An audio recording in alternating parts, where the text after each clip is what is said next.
Student I welcome you again in this Sachchidanand learning channel. आप देख रहे हैं इंग्लिश क्लास 12th का ये प्रोज का हम लोगों का सेकंड चैप्टर है लास्ट स्प्रिंग। इस वीडियो में हम इसके लॉन्ग क्वेश्चन को चेक करने वाले हैं। इसके पहले यह जो चैप्टर है लास्ट स्प्रिंग, इसके शॉर्ट क्वेश्चन को हमने अपने वीडियो में अपलोड किया है। यदि आप नहीं देखें तो डिस्क्रिप्शन में उसका लिंक पड़ा हुआ है, जाकर के चेक करें। इसके पहले जो पहला चैप्टर है द लास्ट लेसन, उसके शॉर्ट क्वेश्चन और लॉन्ग क्वेश्चन को अपलोड किया गया है। और साथ ही आपको डिस्क्रिप्शन में प्लेलिस्ट का लिंक मिल जाएगा इंग्लिश क्लास 12 एनसीईआरटी बेस्ड का। उस पर जाकर के आप सभी चैप्टर को आप चेक कर सकते हैं, उसके short question, long question, prose, poetry, supplementary और ग्रामर के। तो बहुत ही इंपॉर्टेंट चैप्टर है लास्ट स्प्रिंग। इसके लॉन्ग क्वेश्चन को हम लोग चेक करते हैं। पहला क्वेश्चन देखिए यहाँ पर क्या दिया गया है। Who was Saheb, what was the plight that compelled him to wander in the streets of Delhi for rag picking. ये बोल रहा कि साहेब नाम का जो लड़का था, साहेब कौन था और वह क्या स्थिति थी जो उसको दिल्ली की गलियों में कूड़ा करकट बटोरने के लिए बाध्य करता है, कंपेलिंग करता है। क्या चीज़ वह परिस्थिति थी उस बच्चे के सामने। तो ये फर्स्ट क्वेश्चन है। इसके आंसर को आइए हम लोग चेक करते हैं। देखिए, Saheb was rag picker who left Dhaka and came to big city Seemapuri in search of gold. क्या है कि जो साहेब नाम का लड़का था वह एक रैग पिकर था, यानी कि कूड़ा कचरा बटोरने वाला लड़का था, जो कि ढाका शहर से आया हुआ था। Who left Dhaka and came to big city Seemapuri in search of gold. तो ढाका शहर से जो है यहाँ दिल्ली के निकट एक सीमापुरी गांव है, उस शहर में रह रहा था। किस तलाश में जानते हैं? पैसे की तलाश में, गोल्ड के तलाश में, पैसे वैसे के लिए वो ढाका शहर छोड़ करके यहाँ पर ये लोग दिल्ली के पास सीमापुरी गांव में चले आए थे। इसके बाद हुआ क्या था, क्या परिस्थिति थी, क्यों आए थे वहाँ से। हिज होम एंड, देखें, his home and his green fields of Dhaka were destroyed by the storms. क्या हुआ था कि उस समय ढाका में एक बहुत बड़ा भयंकर विनाश तूफान आया था, स्टॉर्म आया था, जिससे उसकी जो फसल थी उस स्टॉर्म में, तूफान में डिस्ट्रॉयड हो गया था, बर्बाद हो गया था। और ढाका छोड़ करके यहाँ ये लोग चले आए। काफ़ी दयनीय स्थिति में आए थे, गरीब थे ये लोग। His home was not even a distant memory. तो उसके घर की कहीं दूर दूर तक कहीं स्मरण नहीं आता है, इतने सालों पहले वो घटना घटी थी तूफान में। Saheb was a poor child, गरीब लड़का था। So he left Dhaka city and came to Seemapuri Delhi in search of gold. तो गरीब लड़का था, उसके माता पिता भी गरीब थे, तो वहाँ से वो लोग छोड़ छाड़ करके यहाँ दिल्ली के आसपास सीमापुरी गांव में चले आए और यहाँ अपने पैसे, अपने जीविका की तलाश कर रहे थे। Now he become a speaker, now he become a rag picker. अब क्या है कि यहाँ पर रैग पिकर बन गया। रैग पिकर माने कूड़ा कचरा बटोरने वाला। And wanders here and there, अब यहाँ वहाँ भटकता है किस चीज़ में, here and there in streets of Delhi in search of coins in the garbage. क्या है कि पैसे की तलाश में, सिक्कों के तलाश में, कूड़ा कचरा में कोई सिक्का मिल जाए, कोई पैसा मिल जाए, उसकी तलाश में इधर से उधर एक कूड़ा कचरा बटोरने वाले रैग पिकर हो गए और भटकते रहते हैं, वांडर करते रहते हैं गलियों में यहाँ वहाँ। इन search of coins in the garbage dump. Garbage dump माने जहाँ कूड़ा कचरा का ढेर है, इसमें इन लोगों को पैसे की तलाश होती है, शायद एक आध सिक्के मिल जाए। So we can tell that he poverty compelled him to wander in the streets of Delhi for rag picking. तो ये हम कह सकते हैं कि उसकी जो गरीबी थी उसे विवश किया इधर उधर भटकने के लिए गलियों में दिल्ली का, फॉर रैग पिकिंग माने कूड़ा कचरा बटोरने के लिए। अब क्वेश्चन नंबर 2 आइए हम लोग चेक करते हैं क्या कह रहा है क्वेश्चन नंबर 2। देखिए, children like Saheb often go for private job in very small age. यानी ये बोल रहा है कि ये साहेब जैसे जो छोटे बच्चे होते हैं अपने छोटी उम्र में कोई न कोई निजी नौकरी कर लेते हैं, प्राइवेट जॉब में चले जाते हैं। Is this there final destiny, क्या इनका अंतिम यही हश्र है, अंतिम भाग्य है। How can such a situation be overcome. इस प्रकार का जो हश्र है उनका कि छोटी सी उम्र में अपना किसी निजी प्राइवेट जॉब की तरफ चले जाते हैं, और क्या इनका यही अंतिम हाल है, और इस पर कैसे काबू पाया जा सकता है, इस चीज़ से कैसे उन्हें, ऐसे छोटे बच्चों को उबारा जा सकता है इस कार्य से करने से। तो देखें, children like Saheb often go for private job at very large small looking for gold. तो पैसे की तलाश में ये लोग कोई न कोई नौकरी करते हैं अपने इस छोटी सी उम्र में, अपने किसी प्राइवेट नौकरी की तरफ कार्य के प्रति।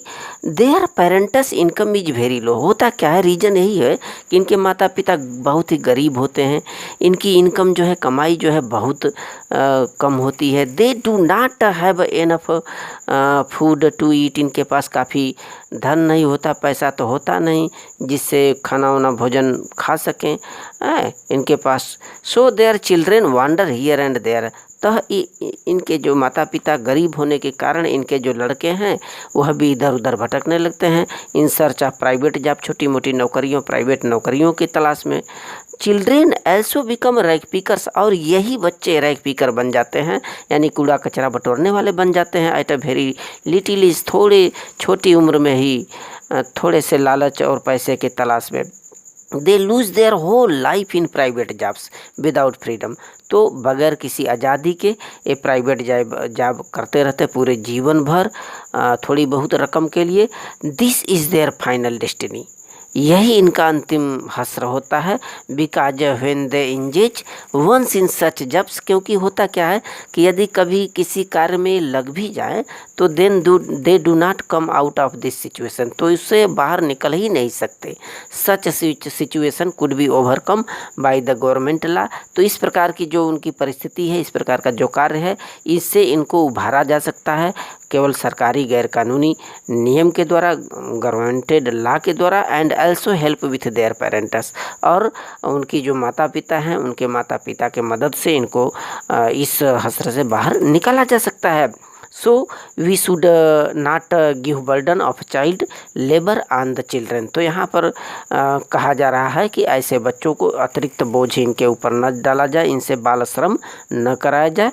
We should give them proper food. हमें उनको उचित भोजन देना चाहिए, कपड़े देना चाहिए, क्लोथ एंड एजुकेशन। और इनकी उम्र में जहाँ पढ़ाई होनी चाहिए उनको एजुकेशन देना चाहिए ऐसे बच्चों को, इन सब चीज़ों से उबारने के लिए, रैग पिकिंग से रोकने के लिए। बहुत ही महत्वपूर्ण क्वेश्चन था। और क्वेश्चन नंबर 3 आइए, तीसरा इस चैप्टर का लास्ट स्प्रिंग का तीसरा क्वेश्चन, लॉन्ग क्वेश्चन है, ये सब बहुत ही इंपॉर्टेंट है।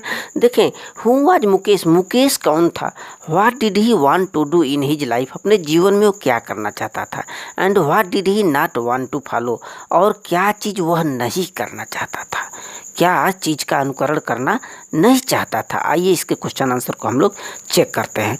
देखिए, Mukesh was the son of a poor family whose father was a poor bangle maker in Firozabad. क्या है कि जो मुकेश है वह एक गरीब परिवार से संबंधित था और उसके जो परिवार था, उसके जो पिताजी थे बहुत ही गरीब थे। वह चूड़ियाँ बनाने का काम करते थे, बैंगल मेकर थे, चूड़ियाँ बनाने वाले। कहाँ? इन फिरोजाबाद सिटी में चूड़ियाँ बनाते थे। उसी परिवार से ताल्लुकात रखता था मुकेश। और फिर आगे बोल रहा कि he wanted to be a motor mechanic in his life. और जो मुकेश है अपने जीवन में मोटर मैकेनिक बनना चाहता था। So he wants to drive a car. अतः वह चाहता था कि मैं अपने जीवन में ज़रूर कार चलाना चाहता हूँ, कार चलाना चाहता था। He wanted to be his own master. और वो अपने स्वयं का मालिक बनना चाहता था, होना चाहता था। और मालिक बन करके वो कार चलाए, अपना स्वयं का काम करे, उसकी ये मंशा थी अपने माता पिता से हट करके। जो उनका पूरा परंपरागत कार्य था, व्यवसाय था उनके मदर फादर का। Every other family in Firozabad is engaged in making bangles. बताया जा रहा कि फिरोजाबाद में हर एक परिवार, हर एक घर एक कार्य में लगे होते। कौन से कार्य में? बैंगल मेकिंग बैंगल्स, चूड़ियाँ बनाने के काम में लगे होते हैं। देखें, आगे है कि the dream of Mukesh was different from his parents business as a bangle maker in Firozabad. तो मुकेश का जो स्वप्न था अपने माता पिता से हट करके अलग था। उनके माता पिता का जो बिजनेस था, व्यापार था फिरोजाबाद में चूड़ियाँ बनाने का, इससे उसका अलग हट करके स्वप्न था। वो मोटर मैकेनिक बनना चाहता, अपना स्वयं का बिजनेस करना चाहता था। He did not want to follow his family business. Of bangles making in Firozabad. वो नहीं चाहता था कि उसके माता पिता, उसका परिवार जो व्यवसाय जो कार्य कर रहा है मैं भी उसी कार्य में लपटा रहूं, उससे हट करके थोड़ा सा उसका मन था, उसका राय था। Mukesh did not want to accept his life of misery as his parents done. वो नहीं चाहता था कि उसका भी जीवन दुखमय कष्टमय व्यतीत हो, जैसा कि उसके माता पिता जीवन उसी चूड़ियों के भट्ठियों में तपते रहते हैं और आंखें अंधी हो जाती हैं। वो उस कार्य से हट करके कार्य अपनाना चाहता था जो मुकेश था, यही चीज़ था। अगला क्वेश्चन नंबर 4 हम लोग चेक करेंगे। क्वेश्चन नंबर 4 देखते हैं। देखिए, what did the narrator notice in the locality where Mukesh lived. ये बोला जा रहा है कि जहाँ पर मुकेश रह रहा था अपने उस फैमिली परिवार के साथ, माता पिता इत्यादि के साथ, तो वहाँ पर जो कथाकार है, इस चैप्टर का नरेटर है, वो क्या चीज़ देखा, अवलोकन किया। What was the condition of Bengal maker. तो वहाँ पर उस जगह पर क्या स्थिति थी जो चूड़ियाँ बनाने वाले थे उन लोगों का। तो आइए चेक करते हैं इसके आंसर को।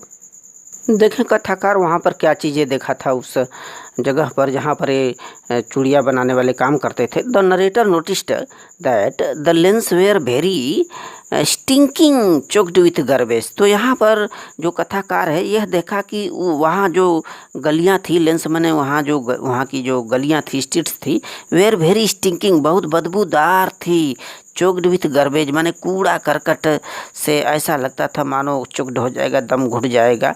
द होम्स वेयर डल्टी, वहाँ के जो घर मकान थे बहुत गंदे थे। विथ क्रम्बलिंग वॉल्स, उनके टूटे फूटे दीवारें थी। बॉबली डोर्स, और दरवाजे हिल रहे थे। विदाउट विंडोज, जिनमें खिड़कियां नहीं थी। The families of human and animals lived together in that home. और वहाँ पर जो घरें हुआ करते थे उन घरों में मानव और ये जो पशु उनके होते थे वो साथ साथ रहा करते थे। और वहाँ की क्या खासियत थी। The condition of Bengal maker in Firozabad was very miserable. और वह जो चूड़ियाँ बेचने वाले थे फिरोजाबाद में, उनकी जो स्थिति थी बहुत ही कष्टनीय थी। They worked in the glass furnaces, वो चूड़ियाँ बनाने वाली भट्ठियों के सामने काम करते थे, भट्ठियों में। विथ हाई टेम्परेचर, जहाँ का तापमान बहुत उच्च होता था। इन डिंगी सेल्स, उस तंग भरी कोठरियों के अंदर। विदाउट एयर एंड लाइट, जहाँ पर कि ये प्रकाश और हवा नहीं रहा करता था। तो उस डिंगी सेल्स में, उस गंदी कोठरियों में जहाँ पर कि बिना हवा का, बिना प्रकाश का वो लोग काम करते थे। Their eyes are more adjusted to the dark, और उनकी आंखें भी काफ़ी एडजस्ट हो गई थी उस अंधेरे में काम करने के लिए, आदी हो गई थी। देन द लाइट आउटसाइड, बाहरी प्रकाश की तुलना में। They lose their eye sight before they become adults, और एडल्ट वयस्क होने से पहले उनके आँखों की रोशनी वहाँ पर काम करते करते चली जाती थी। रीजन ये था। फिर they spend their whole life making bangles, पूरा जीवन खपा देते थे चूड़ियाँ बनाने में। But still they remain poor, फिर भी वो गरीब के गरीब ही बने रहते थे। They have not enjoyed even one full meal in their entire life time. तो इतना कठिन काम करने के बावजूद भी एक वक्त का उन्हें पूरा भोजन भी नसीब नहीं था। Such was the condition of bangle makers in Firozabad. तो फिरोजाबाद में चूड़ियाँ बनाने वाले की इस प्रकार की दयनीय स्थिति थी, दीन दशा था। आइए क्वेश्चन नंबर 5 चेक करेंगे। हर एक क्वेश्चन यहाँ पर इम्पोर्टेंट है। 5th वाला क्वेश्चन थोड़ा सा बढ़ा दिया है। देखिए यहाँ पर लिख रहा है कि every other house in Firozabad is engaged in the glass industry. माने फिरोजाबाद में हर एक जो घर होता है वो कांच की इस इंडस्ट्री फैक्ट्रियों में काम में लगा रहता है। इन एवरी अदर, हर एक आंगन में। There find the spiral of bangles, हर एक आंगन में आपको चूड़िए के गुच्छे देखने को मिलेंगे। Even the makers remain in miserable condition, माने इतना काम करते रहते हर परिवार में, फिर भी उनकी दशा नहीं सुधरती, वहीं दयनीय स्थिति बनी रहती, कष्टनीय स्थिति। व्हाट आर द रीजन्स, इसके क्या रीजन्स होते हैं। Explain with suggestions to overcome this situation. तो इस सुझाव के साथ उनकी स्थितियों पर हमें प्रकाश डालना है, आखिर इस स्थिति से उन्हें कैसे उबारा जा सकता है। देखिए Firozabad is famous for its bangles. तो अपने चूड़ियाँ बनाने के लिए फिरोजाबाद काफ़ी फेमस है। Every other family in Firozabad engaged in making bangles. हर एक परिवार तो चूड़ियाँ बनाने में लगा ही होता है वहाँ पर फिरोजाबाद में। In every other yard there are spiral of bangles. हर एक आंगन में वहाँ पर चूड़ियों के गुच्छे देखने को मिलते हैं। Even the makers remain in miserable condition. फिर भी ये जो चूड़ियाँ बनाने वाले हैं इनकी स्थिति बहुत ही खराब होती है, दयनीय स्थिति होती है। बिकॉज दे वेर पुअर, बहुत ही गरीब होते हैं। They did not do other work except bangle making. और ये चूड़ियाँ बनाने के सिवा और काम भी इन लोग नहीं करते, दूसरा काम नहीं अपनाते। इनकम भी बहुत कम होती है उस कार्य में। दे वेर नॉट एजुकेटेड, शिक्षित तो उतना है नहीं। They followed the same work of his forefathers. और उनके जो पूर्वज कर रहे हैं, पूर्वज जो काम अपना रहे हैं चूड़ियाँ बनाने का, वही काम ये लोग भी उनके माता पिता से, उनके जो वंशज हैं, उनके जो पुत्र पुत्रियाँ हैं, वो भी वही बिजनेस करते हैं। They did not have enough money and food to eat. और इतना काम करने के बाद भी उनके पास इतना पैसा नहीं होता जिससे कि वो भोजन कर सकें। दे हैड काट in the wave of poverty. इस गरीबी के वेव माने जाल में ये लोग फंसे हैं। दे do not follow another work with the fear of middle man. आखिर देखिए क्या रीजन है, अन्य काम क्यों नहीं ये अपनाते। ये इनके पास एक भय होता है, फियर ऑफ मिडिल मैन। जो आजकल जो मिडिल मैन होते हैं, मध्यस्थ व्यक्ति होते हैं तमाम लोग, उनकी वजह से ये लोग डरते रहते कहीं ऐसा ना हो कि हम काम करें, हमसे जो ऊंचे व्यक्ति होते हैं हमें दबला दे, कुचला दे। The life of bangle makers can be improved. तो इनके जीवन को, चूड़ियाँ बनाने वाले जो परिवार है, इनके जीवन को हम लोग सुधार सकते हैं, सुधारा जा सकता है। इफ़ दे आर एजुकेटेड, यदि शिक्षित हो जाए, and do and think differently and cooperate, एक दूसरे की मदद करें और थोड़ा सा अलग हट करके सोचें। ये क्वेश्चन नंबर 5 था। आइए क्वेश्चन नंबर 6 चेक करते हैं, लास्ट क्वेश्चन इस चैप्टर का। क्वेश्चन नंबर 6 है, देखिए, what is the vicious circle of middle man. यानी ये जो मध्यस्थ व्यक्ति होते हैं, दलाल जिसको कहें, इनका क्या कुचक्र है। विशियस सर्किल है माने कुचक्र है। How are they trapped since the time of their four fathers.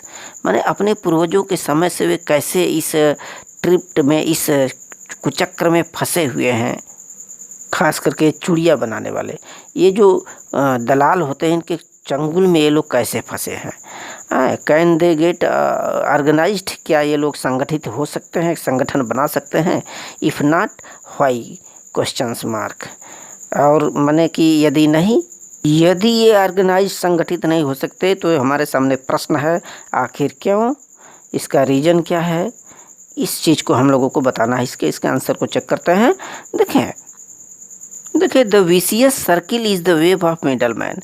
देखिए विशियस सर्किल माने जो क्रूरतापूर्ण चक्र है, सर्किल है, यह एक वेव है, एक जाल है, जंजाल है मिडल मैनों का, यानी दलालों का, जो मध्यस्थ लोग होते हैं। Who their fathers and forefathers, मतलब ये जो मिडिल मैन है, मध्यस्थ व्यक्ति हैं, दलाल हैं, ये इनके माता पिता को अथवा इनके पूर्वज को ट्रैप्ड किए हुए हैं, फंसाए हुए हैं।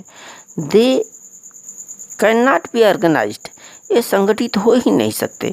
Because they will be held up by the police beating and trying to jail.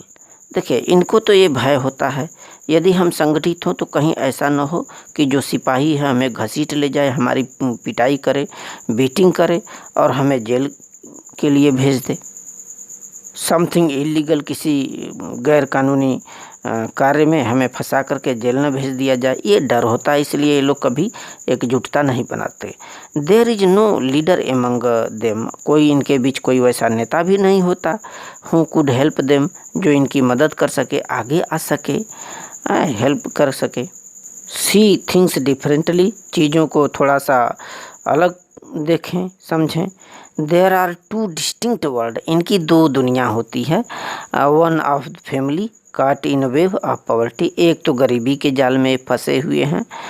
Burden by the stigma of caste in which they are born, तो जिस जाति के कुचक्र में ये लोग जन्मे हैं वह वाला इनका एक संसार होता है। जाति का जो स्टिग्मा है इनके प्रति, कलंक है, इसका एक बर्डन है, बोझ है यह, जिसमें कि ये जन्म ले दे रहे हैं। दूसरा, the other is a vicious circle of the साहूकार, और दूसरा इनका जो संसार होता है एक कुचक्र का, क्रूरता का ये कुचक्र है, यानी कि चक्र है, सर्किल है, जिनका जिसमें ये साहूकार, द मिडिल मैन, ये दलाल, द पुलिस मैन भी इसी में शामिल होते हैं, कीपर्स ऑफ द लॉ, जो कानून के रखवाला हैं, ये सब आते हैं इसके अंतर।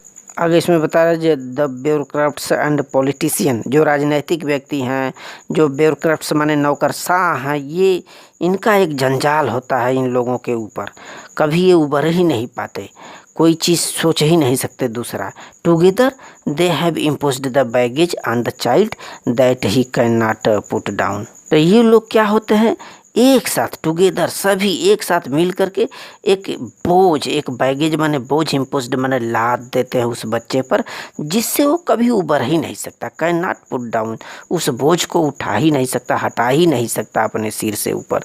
So thanks.